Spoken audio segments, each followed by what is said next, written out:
Good afternoon. Thanks for coming. Today I'd like to talk a little bit about participatory librarianship and in really talking about zeroing in on the roles of librarians in this new age and thinking about it. You know, I was talking and emailing yesterday with a publisher, so I'm working on a new book, and the publisher said, "What do you think of these covers?" And so one cover was, very library-like scene with the big dictionary opened and the laptop next to it. And the other was big search box bursting at you with a magnifying glass. And the topic of the book was actually on reference. And so I emailed back and I said, hey, I like none of these. I said, I really would prefer it if we had some people on this cover, just an idea. And the publisher wrote back and goes, that's a great idea. I just can't for the life of me thinking, what would they be doing on the cover? And I thought this was an excellent analogy for some of the things that we're dealing with in librarianship. So another story that I think also represents it, I was talking with a set of researchers, and they were working with a large urban library. And the large urban library had set aside space. They actually had an old storeroom that they renovated in the public library, and they let these researchers who were working on youth issues and learning and digital media, they said, all right, here's a couple thousand square feet. I mean, how they had it not being used is amazing. But they said, go do with it as you want. And so they began designing an interactive space where children would come in and collaborate and learn, and lots of technology, interactive, touch screens and all this wonderful stuff. And at the end, they were getting the architectural drawings back, and they were showing them around, and the librarians were going, now, where do we put the books? And this threw the researchers completely for a loop, because the last thing that they wanted to put in the space was a bunch of dividing areas and sound deadeners, frankly. And the other thing is this was unused space. So it wasn't like the library was crunched for space going, we have this huge youth section and we need to put it somewhere, or you're displacing something else. I mean, they literally had anything they could do with the space. And when the researchers talked about it, they brought it to the library said, where can we put the books? And so in this conversation, it became a question about, why did they do that? Because they legitimately felt that was what they needed, that this space needed materials? Not necessarily. Right? Books, I'm not anti-book. Books are important. Books are useful. Books are important interfaces to information. They have cultural heritage. They're great. But the idea is that they're not everything. And the researchers didn't understand what was going on, and through conversation it became clear that the librarians didn't know what to do in this space because they didn't see their value outside of the materials they brought to the space. They were so used to and so trained and so indoctrinated in the idea that when youth, in this case, come into the library, their job is to connect them to resources. And so what they could do, if it wasn't connecting the resources in the hand, they didn't really see it. And so through talking about it, we said, well, there's resources, you can send them up to the 5th floor.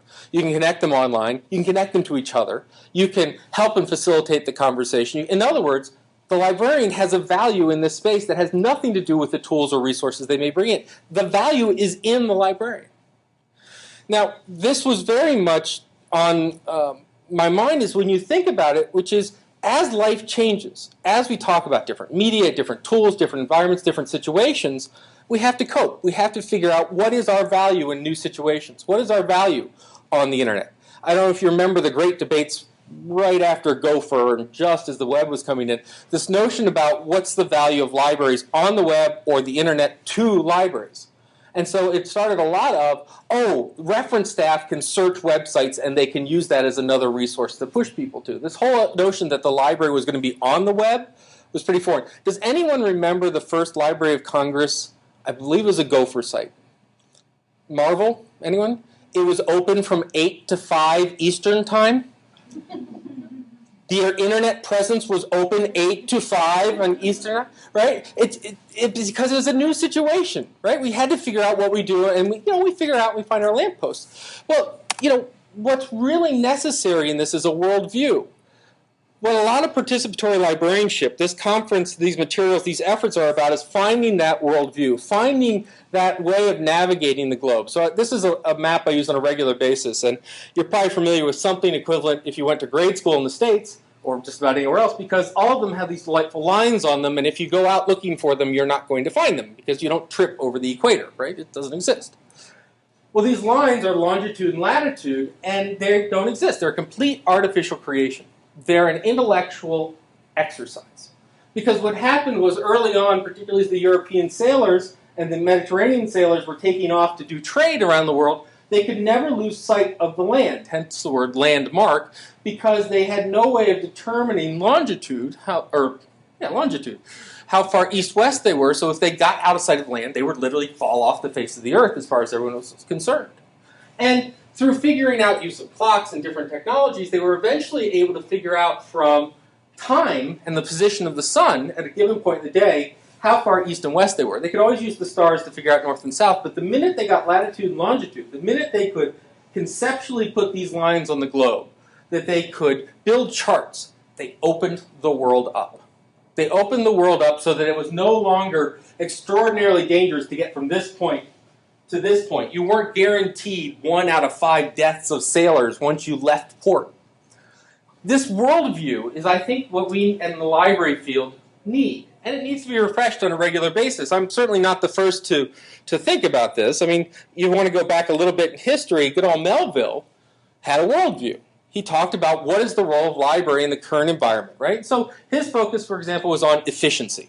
The notion that we should be efficient in what we do. We should pool our resources. We should concentrate on doing things faster. We should standardize, right? We needed standards. I mean, he was also a spelling and metrics guy, but the idea was faster, better, easier, right?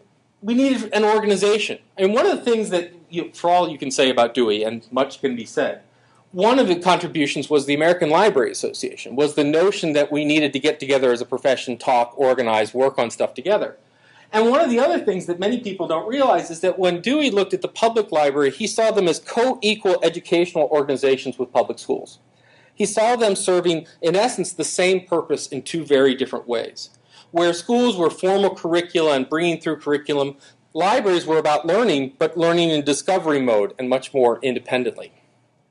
Now, we move ahead, we get worldviews such as Raganathan's laws, right? Raganathan looked at it, and we're maybe familiar with all these laws about books are for use, and every reader is book, and every book its reader, and save time to the user. And I particularly like this last one, that the library is a growing organism, that the library changes, that the world changes, and therefore this institution needs to change.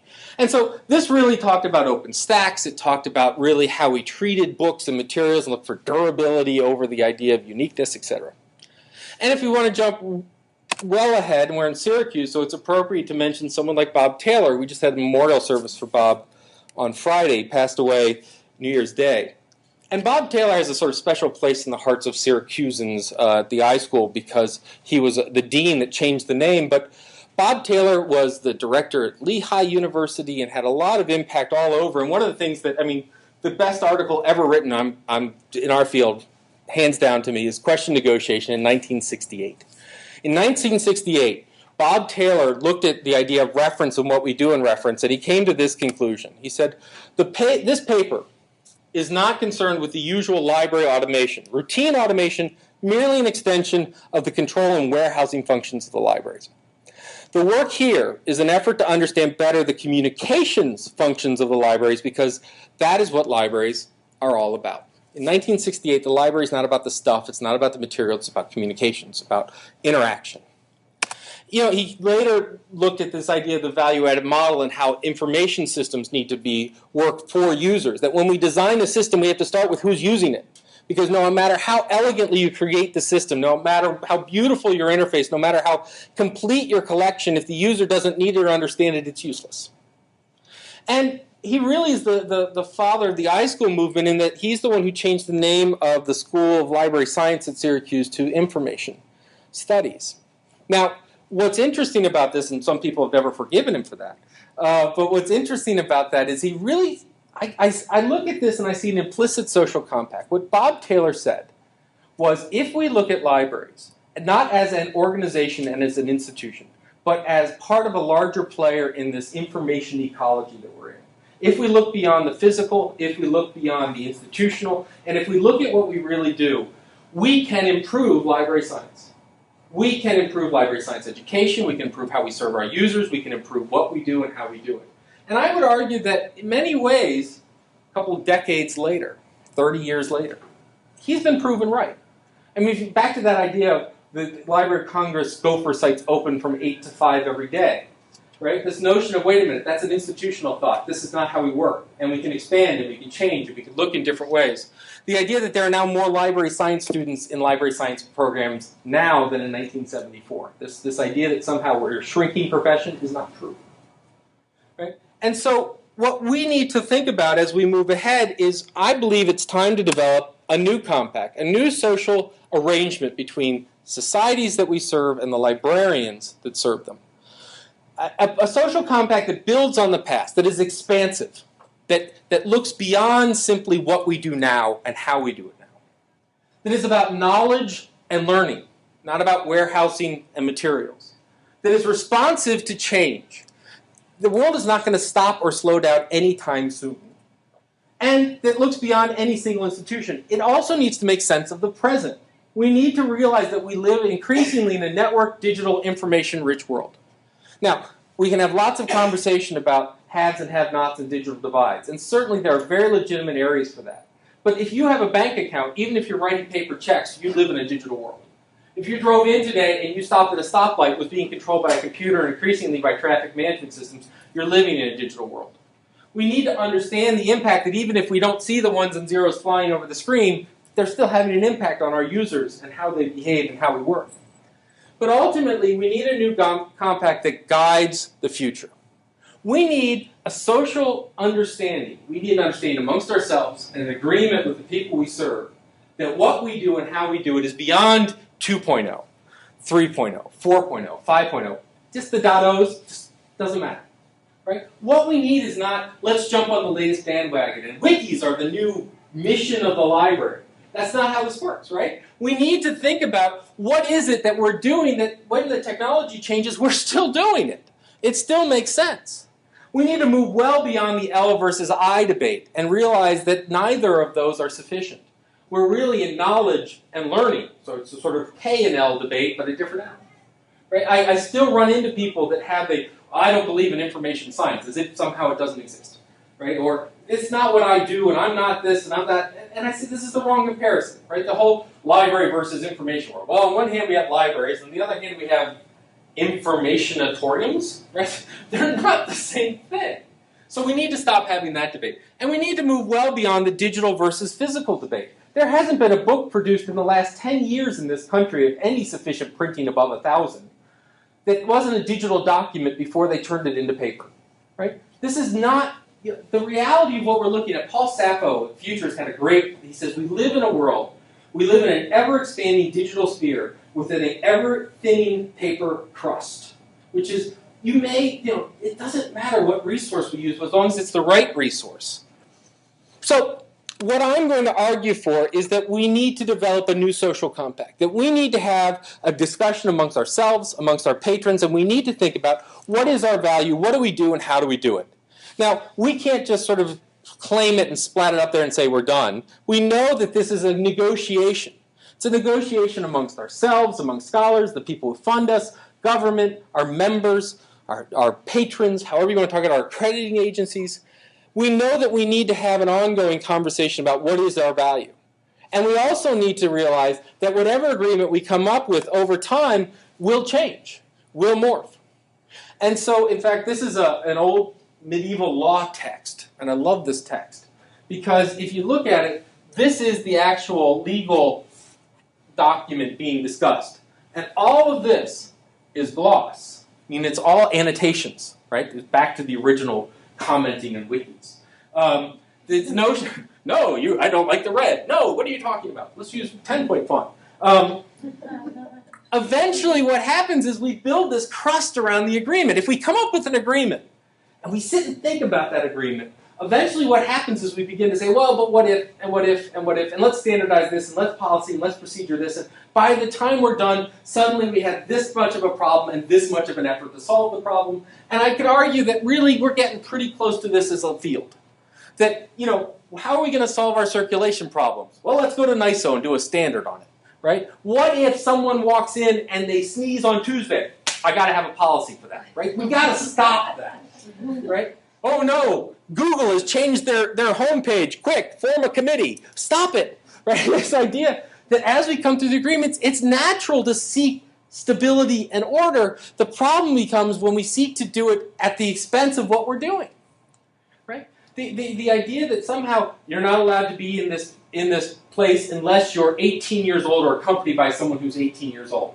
Yeah, but they're quiet and they're doing just fine, and I happen to know their mother, and why am I throwing them out because I said that? There's a spirit of the law and there's a letter of the law.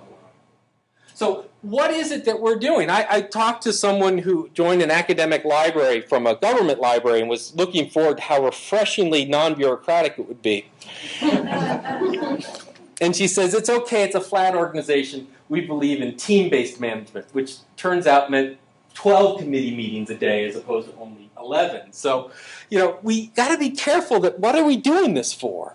Why are we here? It wasn't to order the books, and it wasn't to develop a policy. What is it that our real value is? So I'm going to give you my argument. Here's my argument. My argument I'm going to put in the form of a mission statement. The mission of librarians is to improve society through facilitating knowledge creation in their communities. Now, I want you to notice a few things about this. We're just going to analyze this to death. But the first thing is you'll notice that this is not the mission of the library. Because a library is an institution, a building, and a thing. It's not alive. It has no life outside of the people who work it and manage it and run it. And so it's got to be about the librarians. I'm tired of having people talk about, well, I would do it, but the library won't let me. Like, what? It drops ceiling tiles on your head if you try it? Right? The library is a construct of people. Well, we can't do it. Why not? Well, the policy says we can't. Well, what do? We set policy. Hello? Right? This idea that we can create this external other that is somehow above and beyond the people that maintain the institution is wrong. This university is a construct of scholars and students and staff and all these people. It is not the area around us, and is not what's written in the document. All of that is a construct that people bring together and talk about and change. Someone, Stephen Abrams, put up a post to the latest sort of manifesto about the value and role of the library. It says the library is enduring. The library goes on, and librarians' jobs are to basically maintain it and keep it going on. And I thought, this is absolutely wrong. It's the other way around, right? We have a building so we have a place to do things in. We have a desk so we have a place to put our stuff, right? The desk doesn't have us. The building doesn't have us. The role is about people. So it's about librarians. It's about your mission. Because if it becomes the library's mission, it becomes sort of aggregatable to irrelevance, right? Well, someone else will pick up the slack on that. But if it's my mission and what I'm supposed to do, then we become individually responsible for a social good. Now, my personal mission in here, just so I'm clear on the table, is to really work to transforming our field to where librarians are valued for credibility and intellect, not the artifacts that they maintain. Right? ARL statistics should not tell us how many volumes we should have. It should tell us our IQ. Right? It should tell us how many librarians and what their strengths are. It should tell us the ability to manage all those volumes. It should talk about what intellectual capacity we have. If you look at the idea of accrediting institutions, whether it's accrediting library science programs, whether it's accrediting universities, whether it's doing audits of public institutions, they're all about now outcomes, which is, I don't care what you did and how many of it you did, I want to know what effect you had. And when you talk about effects, when you talk about the changes you make in people's lives, you talk about individuals. So let's break this up. Because what I want you to think of, this is nice and pithy, but if this is all we had, it's not enough, right? It doesn't tell me how to catalog. It doesn't tell me how to answer a reference question. And I think a lot of times when we look at things like technology and we look at the sort of 2.0 world, it sort of sits up here, which is, what do we want to do? We want to blog. Why? Because it promotes community. How? Well, there's a comment form right there. Is that it? Yes. Why are we promoting community? Well, community good. Why? Right? Now, there are good answers to that. But I think we need to be very clear and very careful of the siren's call of technology. One of the things that I'm a geek, mind you. This is not a Luddite talking. I love my toys. But I know that I love toys sometimes, and they're not necessarily making me more productive. Right? We need to know why we're doing something, and so what we need to do is we need to take this surface thing, and like an iceberg where that's the tip that shows over the water, we need to understand what's supporting it. So let's start with some of these basic concepts like the knowledge creation in their community. What do I mean by knowledge creation? Well, this comes out of something called conversation theory and a fellow by the name of Gordon Pask. And Gordon Pask was a brilliant cybernetician in the 50s, 60s, and 70s. Sort of this chemically enabled, British professor. It's just, I got a video of him later. It's hilarious. It's great. It's like watching Doctor Who teach cybernetics. It's great. 2 people got that joke. All right. What he wanted to do is he wanted to teach people how to think, or he wanted to teach machines how to think. And he said, until I figure it out, I'm going to start with people, right? So until artificial intelligence catches up, natural intelligence will have to do. And so what he did is he looked around, he said, all right, what I do is I start with an individual, and that individual has a question, has a gap in their knowledge, right? So here's Bob. And he has, if you remember back in that 68 article of question negotiation, Bob Taylor would say they have an unstated need, right? But what it means is they need to know something. Why do they need to know something? Well, they need to know something because, one, they can identify they don't know something already from what they previously knew. In other words, I tried it, it didn't work. And it comes from either some form or mix of intrinsic motivation and extrinsic motivation, right? So intrinsic motivation is, I'm cheap, I want to save money, I'm going to the library to figure out how to drywall so I don't have to hire someone, right? Extrinsic motivation is, my boss told me I have to write a report on this, I have no idea, here I go. Or the freshman English torture session, right? Send them to academic library to give them the article and watch reference librarians with glee torture them. Oh, you got a paper due. That's good to know. What's it on? Meanwhile, you're sitting there with like the 3,000-page reading list from last year that was put together the year before, etc. Oh, really? Articles. Ooh, that's tough. I think we might be able to do that here, right? So intrinsic motivation versus extrinsic motivation. What's going to happen is with this question, our Bob here is going to explore this domain, explore this area, over time. And in that exploration, he's going to change how he knows and thinks about the world. Now, how is Bob going to explore the world? Well, he's going to explore it with a series of conversations. Conversations may be with a librarian, maybe with a professor, maybe with colleagues, maybe with friends, and a whole heck of a lot of those conversations are going to be with himself. Right? So this is not as funny as it sounds. This is something called metacognition or critical thinking, the idea of having someone be self-reflective in how they're doing it. So we're having conversations with ourselves. It's one of those things that drives me nuts. That when someone reads a book, the idea is they're having a conversation with the author, and you're like, no, they're having a conversation with themselves, and the book is more or less prompting it, right? I mean, if you're sitting there going, why did I bother coming here today when it's so beautiful outside? Who are you talking to? Right? It's okay. As long as you don't do it out loud and try to get rid of the spiders at the same time, you're allowed to talk to yourself, right? And so what's going to happen is Bob's going to engage in all these different conversations, and through each of these conversations, Bob's going to come up with a series of agreements. Now, what's an agreement? Well, an agreement is, at the very least, a fact, something that Bob believes, something that Bob's willing to act upon, right? So, it's sunny today. All right, can we agree to that? Yes, we can agree to that, right? Right?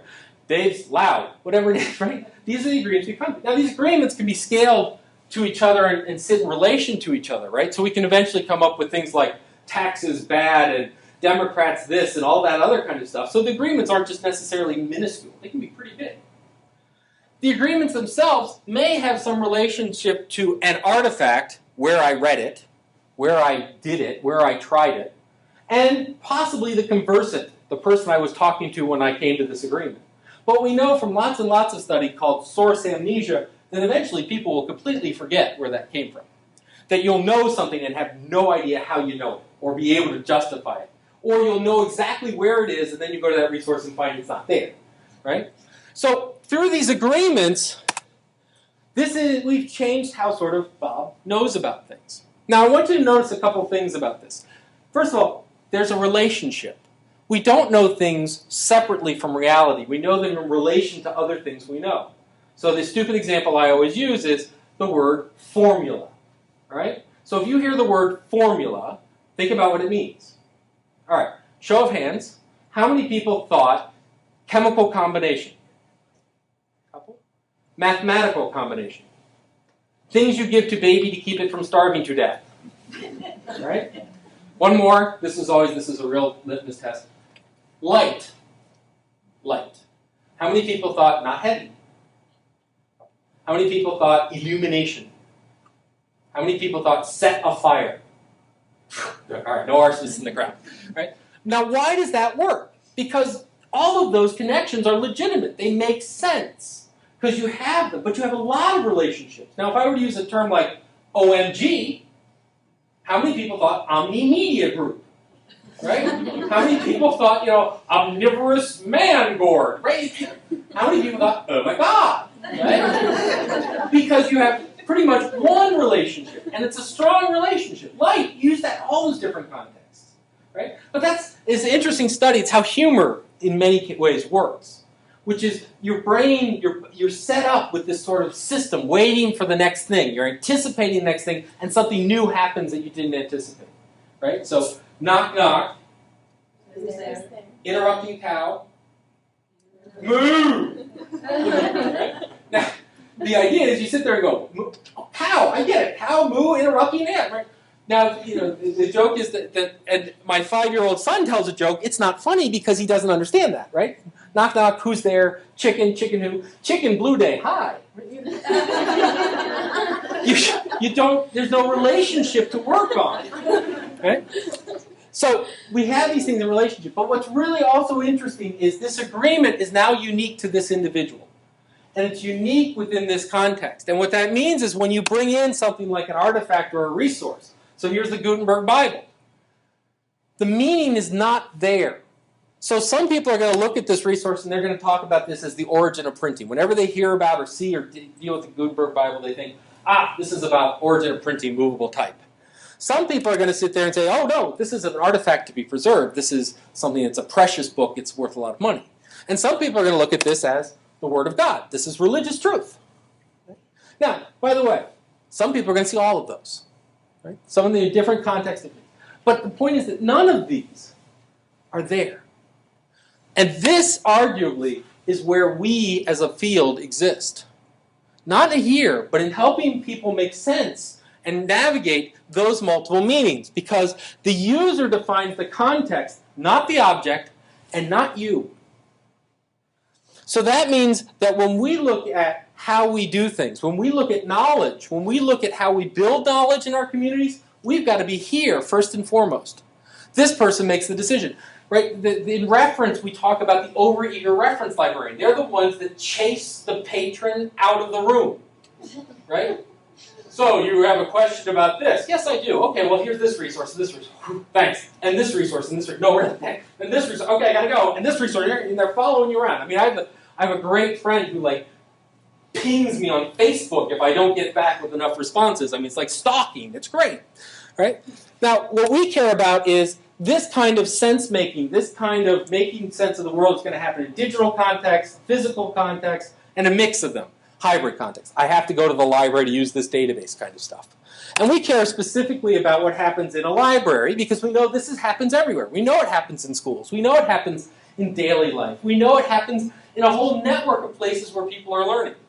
I'm going to limit us to what's happening within the context of a library. Not, by the way, a physical building of the library, but really defined by the reach of librarians. Right? Well, one of the things we know is sometimes people have a real hard time getting from this point to this point. And so one of the things that we can look at as a library is sometimes what we need to do is provide, in essence, a curriculum to move them from here to here. Right? In these sort of topically based centers. So let me give you an example. We went to working with the Free Library of Philadelphia, and we were working with their business library. And the business library was saying, what do we do for our new library? And they sat down with business people, and they said, how can the public library help you? And the business people said, not at all, thanks for coming. Because they said, we work at Pfizer and Shell, and we've got our libraries and such. And so the public library is not where we go on a regular basis. They said, but when I started my business, that's when I used the public library. You guys have $1 million databases. You guys have resources. You guys have space that I can work in away from my kids, etc. And so we started talking about, so how can the business services of a library help you? And they said, well, first it should be about entrepreneurship. It should be about new business. And they said the other thing is, it doesn't look like this. It's not a book about how to start a business. Because I don't even know what book to ask for. I don't even know how to start. For example, one of the first things you need to do when starting a new business is develop a business plan. A what? And what does that look like? And what are examples? And how do you do it? And then you need a lawyer. And then you need an accountant. And then you need to know how to pitch the plan. You need computers to work on it. You need access to venture capital, and etc. They said a business section of a library should look like this. It should be a place where I can go in and help start a business. And the role of the librarian should be to get me to the right resources, to organize the curriculum, to organize field trips to successful entrepreneurs in the area. In essence, it's not about what resources you can push at me. It's what I need to know and how you as a librarian can connect me to those useful resources. We talk to musicians. We say, what does a music library look to you? They says, what it looks like to us is this. 2 grand pianos on a stage. They said, as musicians, the number one thing, the language in which we speak is music. In other words, if I'm composing something and I want to hear if it's any good, I play it. And I play it for another group, and I play it for an audience. And by the way, you're welcome to collect this data, share this data, create your own music collection. And what Philly Free was starting to talk about was creating the Philadelphia Music Collection, where you came to the Philly Free Library not to find out about other people's music, but to learn about Philadelphia's music and Philadelphia's music culture.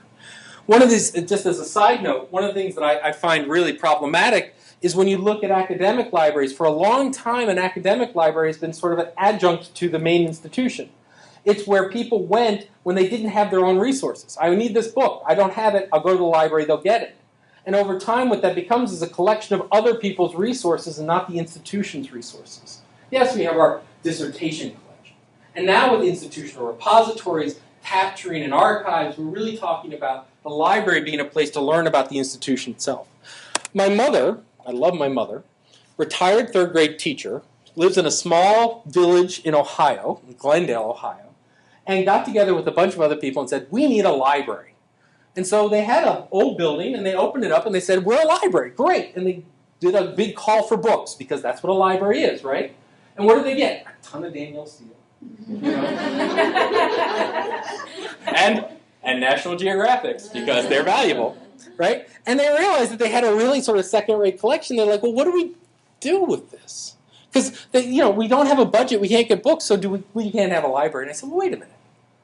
I said, instead of thinking of your collection as materials and artifacts, your collection is the community.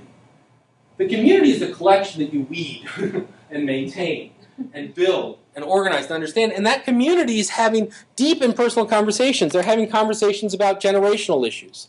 We're an aging population, we're not an aging population. They're having political conversations. They're having economic conversations. They're having security conversations. They're having all these conversations. They want to engage and learn about so much. And what facility do they have to do it in? What facility other than the library spans and provides the connective tissue for your institution, whether that's the city of Syracuse, the county of Onondaga, Syracuse University, what have you. There are very few institutions outside of the library that span the entire nature of the institution. The power to facilitate that conversation rests in our hands. So the collection is, we got together, we talked about generational issues. We collected materials based on that. We found websites and built pathfinders. We recorded the conversations. We had the Thursday night meeting about it. Recorded that, etc. That's the collection. What you're doing is not worried about the stuff that goes in the building. You're worried about the knowledge and learning that happens in this building, in the classroom, in the home. So the mission of libraries is to create knowledge that I'm going to define as knowledge is created through conversation. And if knowledge is created through conversation, and libraries are in the knowledge business, libraries are in the conversation business. We facilitate conversations. And what do I mean by facilitate? Well, a couple of different ways. The ones that we're really used to is the idea of facilitation as access. How do we facilitate knowledge? We provide access. We provide access through public meeting rooms, sufficient bandwidth, collection of unique resources, provision of long-term storage. 90% of what we teach, and a lot of what librarians do, is about access. But access is insufficient. In truth, access is a very small portion of what's necessary to learn. Access means you get to the conversation. If you get to the conversation's in a language you don't understand, can you learn? Right? If the conversation's going on online and you don't have access through a computer, then you can't engage in the conversation. So access is important, but insufficient. If I take my 5-year-old to the stacks and let him wander around for 2 weeks unattended, I don't expect to come back in 2 weeks and he can read. Right? Well, you had access to the books, but you just grew up. Right?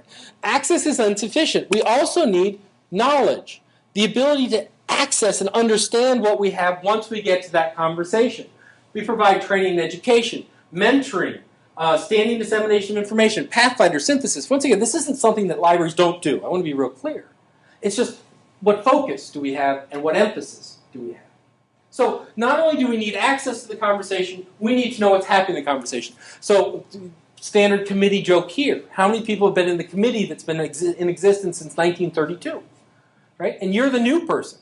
And so every time you have an idea, you bring it up and someone says, oh, I did that. Oh, I've done that. Oh, I tried that. Didn't work. Wikis, tried that. When? 1952. Really? Yes, it was a great wiki. It had like fins on the back. And, you know. So we need knowledge. But not only that, we need a safe environment in which to engage. Now, safety can mean a lot of different things. It can mean physical safety. So some folks in the public library sector worry a lot about physical safety, their own physical safety in some cases. But it also is intellectual safety, that someone's not going to be staring over my shoulder when I'm looking at these things. It's also a different environmental safety. So we go back to that committee example about, oh, tried this, oh, tried that. How safe does one feel participating in that conversation? Right? How do we create a culture of innovation and risk-taking if the culture and the environment we provide is adverse and adversarial and shuts it down? So we need to feel safe to do this. One of the things we're talking about in scholarly communication. I want to put my paper full text online. Will I get sued? Will I get published? Will it be accepted to tenure? What can we put in place policy environmental-wise to make people feel safe in order to contribute those things? Right? So I have the paper in my hand. I know how to put it online. Do I feel safe putting it online? And lastly, why would I do it anyway? Motivation. What is my motivation here? And libraries have more or less ignored this box. Libraries have always assumed some motivation is someone else's problem. If they come to me, they are motivated, either intrinsically or extrinsically. So I had an interesting conversation. Eli Nyberger at Ann Arbor District Library runs their gaming programs, and he talks about how the library used to be a net detractor of social capital, meaning no one wanted to be caught dead in a library if you were a teenage boy. Right? This was, no, I'm not here. No, I'm not here. Right? And when they started offering gaming programs and the kids started coming and getting high scores, they posted the high scores online. And now kids were dragging their friends and colleagues to the library website to see how good they were at Mario Kart and all these other things. The library became a net asset to social capital because they understood that the motivation wasn't just to play the game. It was also to be seen playing the game well. Right? What's the motivation? It's like the craziness in reference where we say the number one thing you need to determine in a reference interview is, why do you need this information? The number one question we are never allowed to ask our patrons, why do you need this information? Why? Well, God, they'll tell you. Whatever it is.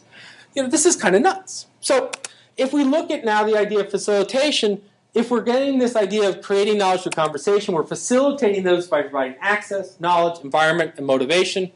What does it mean to do this within a given community? Well, let's go back here. And I talked before about how this is the individual and this is their worldview. The important thing to realize about this diagram is that this worldview is relational. We talked about that. And the other thing is that this worldview is unique. The way they call it, the way they understand it, the relationships they have. Now, compare that to the kinds of tools that libraries by and large provide to patrons. So let's take the catalog. And if we were to look up a resource, let's say Harry Potter and the Sorcerer's Stone on a catalog, what would it look like? Well, if you were to look it up on WorldCat, that's the amount of information you would get. That's the whole page, above and beyond the fold, itty-bitty. If you were to go down the Onondaga County Public Library, that's the amount of information you would get. What's the difference? This box over here is all the holdings information. In essence, the exact same information, but now you have third floor, fifth floor, DeWitt, etc. National Library of Australia, Library of Congress. Now, let's take another resource. You've all been on the Let's Redesign Our Website committee at one point or another. And it always starts with, I don't like blue, it sucks, how do we fix it? And it will invariably turn into, we need a single search box for everything like Google, and it's got to be more like Amazon, simpler and easier to read. Amazon, same book. Oh, it's all ads. No. That itty-bitty bar up there is identity. That's the branding, that's the navigation, the search engine. Then you get the sales information, how much it costs, who the publisher was, a picture of the cover. You get some recommendations. You get then the quality reviews, New York Times Book Review, etc. Additional bibliographic information. And what's interesting, if you add orange and blue here together, you're not far off from here. So what else is going on here? Recommendations based on what you've already purchased, so it knows about you, it has a relationship and understands your relationships to items. Open reviews, anyone's allowed to have conversations about a book. Pathfinders, other discussion tools such as blogs and video wikis, and then at the end, some more marketing information. But what's interesting, this is all about conversation. But what's interesting also is that if we allowed and had the same mind share of patrons, these would probably look about the same if we could really get it going. WorldCat's trying. This actually indicates another problem, which is if you've ever read the open reviews of books and materials and you go through and analyze them, they're very rarely about the book that they're talking about. They're usually talking, if you pick a serial, Harry Potter, Twilight series, whatever you want, almost 85% of the comments, open reviews about books in series are about the series and other books within the series, and not, this one wasn't quite as good as. I couldn't believe what she did in this book because in this book you find out what's happening, right? What's happening is because Amazon and we force things into individual artifacts and items and ignore the relationships, this is leakage. What this is conversational leakage.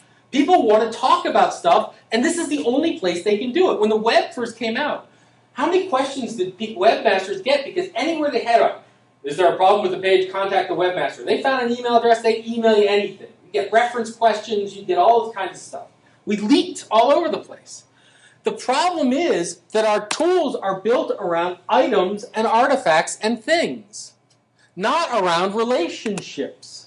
So I'm going to show you very early work on something we're calling the new Atlas of librarianship. And what it is this entire discussion I'm having about participatory librarianship and such is actually sort of a concept map of things. So here is the mission. The mission is to improve knowledge to society. And if you want to know what I meant by knowledge, up here is knowledge. And we go into past there. I mean, this could have been my entire presentation, but I wouldn't have had the pretty transitions, right? And what is a memory, and what are the conversants, and what do they do, and what are these agreements? And you can go down here and talk about the pressure for participation. There's that hybrid environment, etc.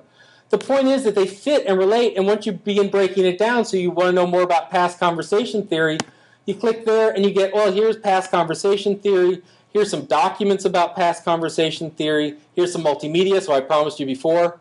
Here is Gordon. See if he'll come up. There he is. We think that's water in his hand. Anyway. That is machinery. So, and if you want the textual description about it, boom, up comes the textual description. But the point of all of this is, it's a relationship. It's how it fits together.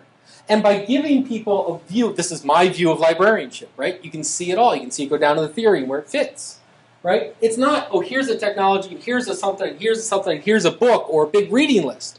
It's like tagging. Here's the experiment about the utility of tagging. Take something, anything. Write down 10 tags about this. You cannot actually mention the name. 10 single-word tags about this. Put this down, walk into the next room, hand it to someone and say, what was I describing? Better yet, hide the list from yourself and in 6 months look at it and say, what was I describing? Right? The point is that it doesn't have that connective tissue. It doesn't have the linkages back and forth. And look at our catalogs. What do?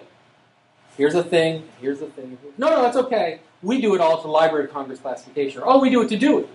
Right? So we do have some form of relating things together, but it's one way, it's not unique to the culture, and it's relatively anemic.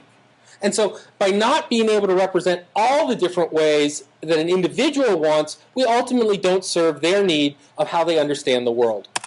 So when we talk about this mission, we go back to the idea of we're learning through conversation, we're facilitating by providing this, but we also need tools that talk about the relationships of knowledge and not the things of knowledge. Because the idea that ban this immediately from everything you do, we deal with recorded knowledge. That's like talking about dealing with intelligent bricks. It doesn't make any sense. It's an oxymoron. Knowledge sits here. When it goes down into some form, that's an encapsulation, that's an encoding, but it's not knowledge until it gets reabsorbed, rediscussed, rethought about, reinterpreted, held in relationship to. Records, artifacts, documents are important, but they are vehicles to a larger goal of knowing, not of having. If libraries are truly in the book business, we do a crappy job of it because we don't preserve them very well, we don't buy the most expensive ones, we don't hermetically seal them, we let people touch them. We know that they're, as Ryan Nathan says, for use. But what use? Learning, knowledge. We forgot. Here's the thing, but it's only a thing. What we need to get to is what it matters. So, what do I mean by improved society? And I think this is really important. That part of the mission of a librarian is improvement, is making something better, is innovation. Now, when I say innovation, these are the things that pop up. Now, if you're not an Apple fanboy and you're sort of more of a classical person, I'll throw Newton up for you. And if that's a little too erudite, we can always go to our buddy Edison. Right? These are innovator. Innovation is this big thing. It's sort of mythic. It's the idea that only 1 in 3 billion people can be an innovator. Right? But this idea that somehow, when I think of innovation, I think of Danny Bisson. This is Danny. Now, the folks here in Syracuse may know Danny because we have his artifacts sitting down on Armory Square. Danny was the owner of the Syracuse Nationals, which became the 76ers. And he had a problem before the NBA, which was it was dead boring to watch basketball. Basketball scores used to come out things like 30-10 after all the time. Because what happens is the minute you went up, what'd you do with the basketball? You did nothing with the basketball. Because if you shot the basketball, they might get it. So your whole job was to keep it from happening. It was deadly to watch. And Danny wanted to sell tickets, didn't think this was a great idea, so he stole someone else's idea. And what he did is I love this. He came up with the average time played. He came up between what the score he thought ideally should have, which was around 60, divided by the seconds by the score, and came up with 24 seconds between each shot. That's where that shot clock came from. He knew what scores he wanted to get at. Now what happened was, this simple thing totally changed the game. It became a game of defense and offense. It became a higher shooting game. We saw more grand slams occurring. We saw more frenetic action. It became more easy to watch. And when television was looking around for content, they found basketball because it was relatively short, fast, exciting. And so that led to multi-million, billion-dollar contracts that led to the NBA, which led to the sports franchise that we have now.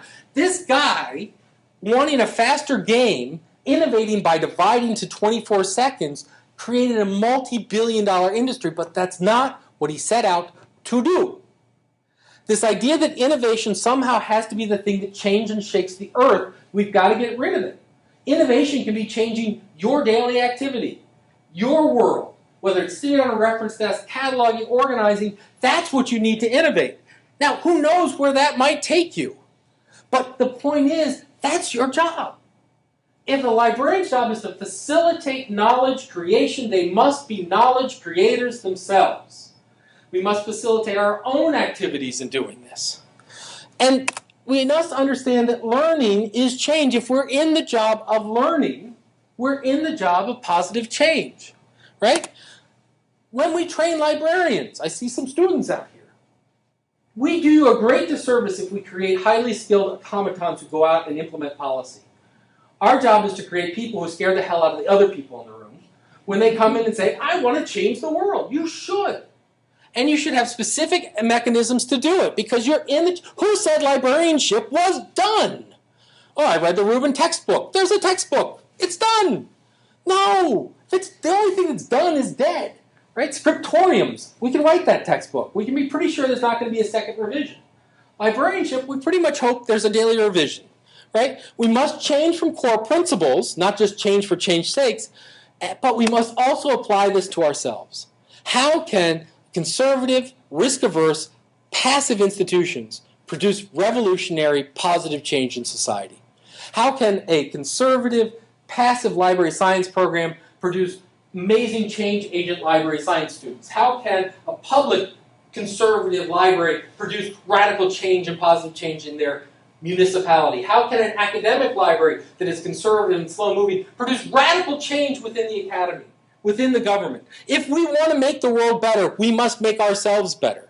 This idea that somehow we can also educate people to do this within 2.5 years is insane.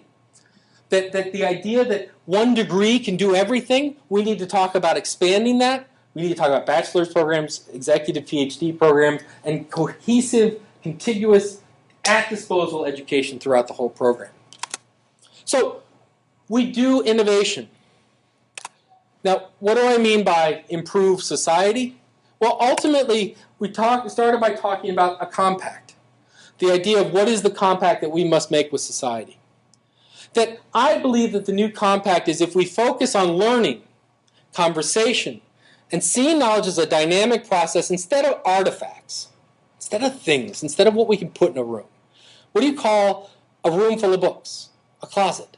What do you call an empty book with a librarian in it? A library. Right? I mean, let's face it. You give us an Ethernet connection, we'll create a collection like that. We can't help it. This is what we do. But the books don't self-organize themselves. So where's the value? In the books or the person who organized them? We're the value. Right? So by better serving our communities, getting greater resources, and ultimately improve society. Now, I love to say that we can all say rah, rah, and amen at this point, but the other problem is we're not there. We also have to change our own attitudes. We have to deal with those who don't believe this. So this is the annoyed librarian, or the annoying librarian, as I like to call him or her, the anonymous blogger on LJ, and he or she is reacting to a project we had building a librarian-based search engine, where librarians build search engines. And libraries, so what they're saying is why libraries can't compete with Google. They hire library school graduates. In case the penny hasn't dropped, let's do the comparison in our heads. On the one hand, we have our best engineers and programmers in the country, and on the other hand, we have library school graduates. Unless ALA can successfully lobby for an anti-competitive labor standards favoring librarians, I don't see how libraries are going to compete. Librarians should just relax because they're not going to reinvent anything. They never have. They never will. That's not what libraries are for, but a lot of librarians like to get hot and bothered, that'd be me, that they can't compete in a field they never entered into the first place. This is a problem. The problem is if we don't believe that we are vital to society, if we don't believe that we can change the world, if we don't believe in our true power and our abilities, why would anyone else? How do we serve people? By first understanding the service that we can offer, by understanding our own value. If we are engaged in conversations and facilitating learning, that can only happen between two equals. That can only happen where both parties understand their value and bring their value to that. If you cannot be invisible and provide service, you cannot be unbiased. There's no such thing as unbiased. Someone asks you a question, you reach for a keyboard or a book, you've shown a bias. If someone asks you what time of day it is and you use PM or AM or a 24-hour clock, you've shown a bias. This is how we live. We don't need to be unbiased. We can't. We should be intellectually honest. We should understand our principles. We should make people aware of them. We should be willing to put them aside in terms of service, but we cannot ignore them. We must understand that the role of a library, that the mission of librarians, that your mission is to improve society. By the way, feel free to shorten it right there. To improve society through facilitating knowledge creation in the communities. Yes, we do that by serving the public. We do that with an amazing principled view that we are here for you. There are very few other professions that are so well trained, that are so prepared for this world, that are so valuable, that take that value and say, we will put it at service to a larger mission. That's an amazing, noble skill. I think librarians are too shy away from the fact that they are in a noble profession. I think we are too easy to dismiss the larger purpose that we have.